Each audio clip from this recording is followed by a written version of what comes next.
xam nga suñu presse sénégalaise bi da ngeen a xaw a ñàkkaale jom quoi.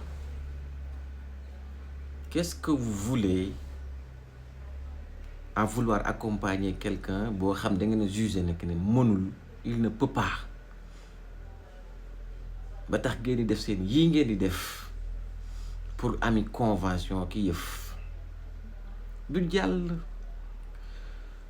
Wallaay Achim ñun Waly Diouf Bodiang dañ ko gëm parce que moom rek moo mane ak yéen. na fa am ñaari port nag yéen ci port ni muy doxee pour yéen port bii dox mooy bii jël xaalis di leen jox alors que ñun port bii dox mooy bii ñu xam ces chiffres hausse bi mu am fi ñu ko jëlee ak fi ñu ko yóbbu en terme de chiffres moo tax ñun mag yi ak yéen ñun Sénégalais yi ak yéen presse bi gisuñu amuñu même gis-gis ci nu port buy dox ak bu doxul. du ngeen am nag convention ak Waly Diouf Bodiang xam naa ko bu baax ku xam nit ki xam du ngeen am ak moom convention parce que le port n'a pas besoin de vous et d'ailleurs le Sénégal sax n'a pas besoin de vous.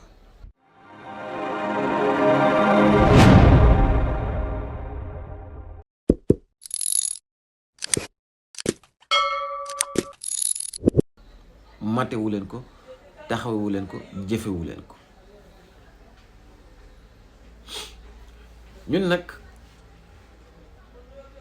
dinañ ñëw ci li nga xam ne si waxu leen ko Sénégalais yi te muy lu Waly Diouf Bodiang ak son équipe liggéey ñun dinañ ko def.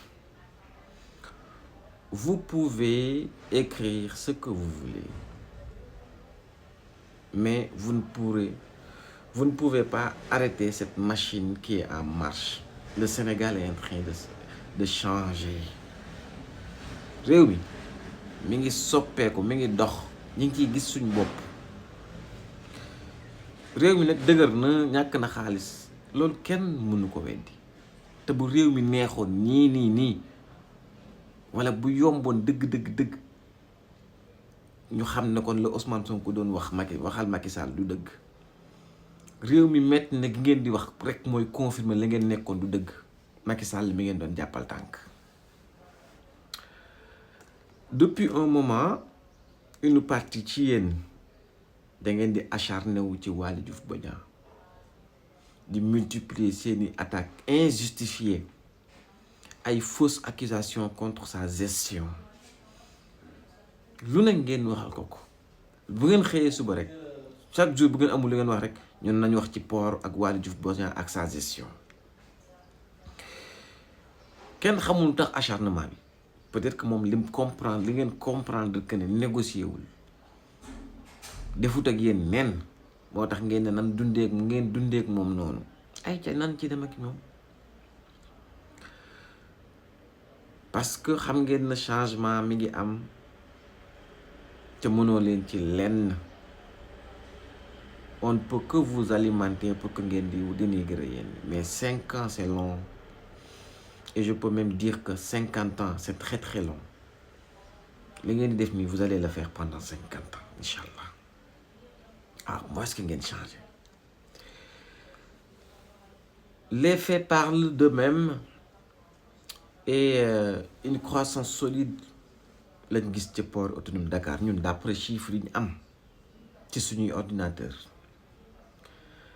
Pendant que yenn ci journalistes yi ngeen passé leur temps à écrire des mensonges,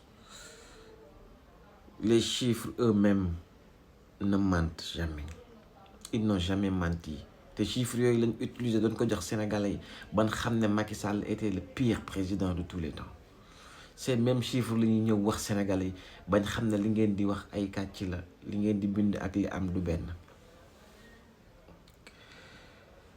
Trafic bi am nag ci port nga xam ne am na une augmentation yokku na trafic global bi yokku na de 6% en 2024 malgré une conjoncture internationale difficile ngeen gis li xew guerre Ukraine ak guerre économique bi am leneen ak yeneen.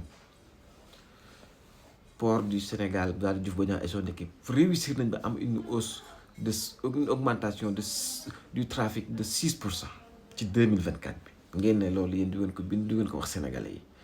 Malheureusement pour vous ñun ñoo ngi fi on va le dire de la manière bi nga xam ne mooy gën a dugg sax ci nopp sénégalais yi ndax ñun fan yegg yéen yeggu leen fa allah yaa da ngeen noppalu de. ñu gis na it plus de navires ñu ngi accosté au Sénégal 3000 escales ci 2024 bi contre 2900 l'année précédente. Pourtant yéen de li ngeen doon wax mooy que ne jamonoy Macky Sall yëf yi mi ngi daan dox tey ngeen ne doxul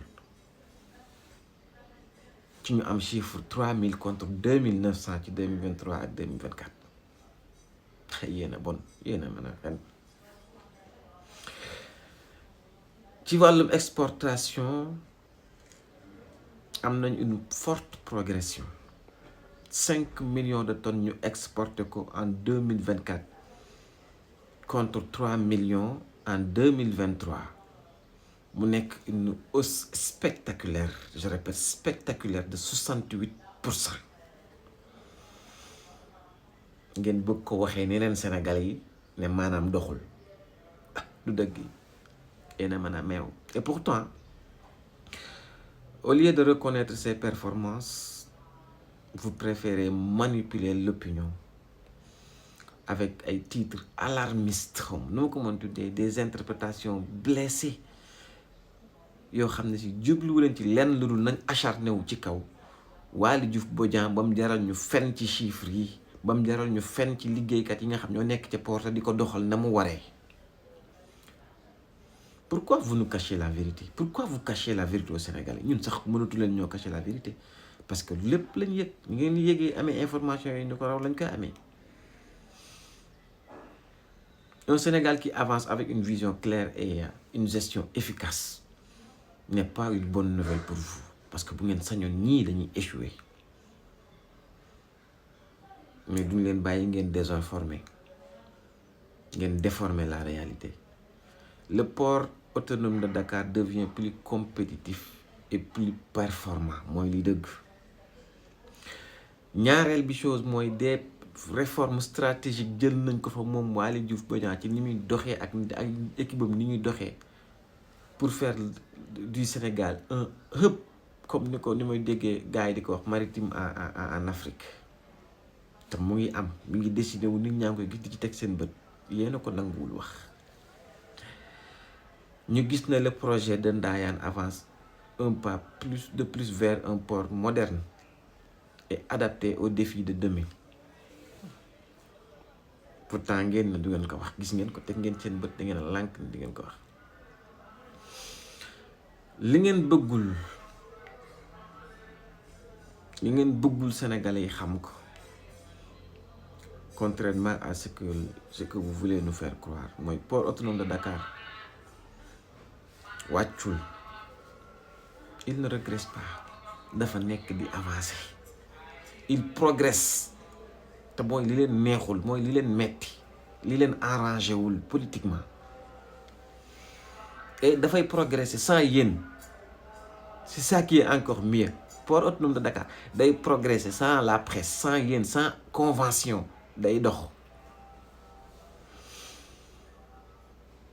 C'est tout ça, c'est pas parce que communication la soxla, c'est juste parce que il y a une gestion rigoureuse et des décisions stratégiques yu Waly Diouf Bodiang def mieux que ses prédécesseurs. Lii mooy liy dëgg. Puisque vous refusez de dire la vérité aux Sénégalais, nous le ferons à votre place.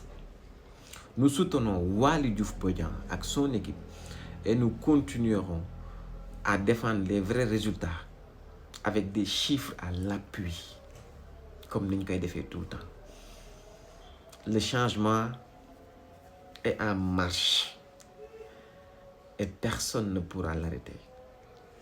Ni vous, la presse, ni ces politiciens véreux amortis yi nekk ci réew mi nga xam ne jox nañ leen lépp ñu def liñ ci mën lépp yàlla dogal mënuñu échoué nañ. asalaamaaleykum wa rahmatullah. wallaahi di ngeen xam ne ñun ngeen fi fekk. mënoo leen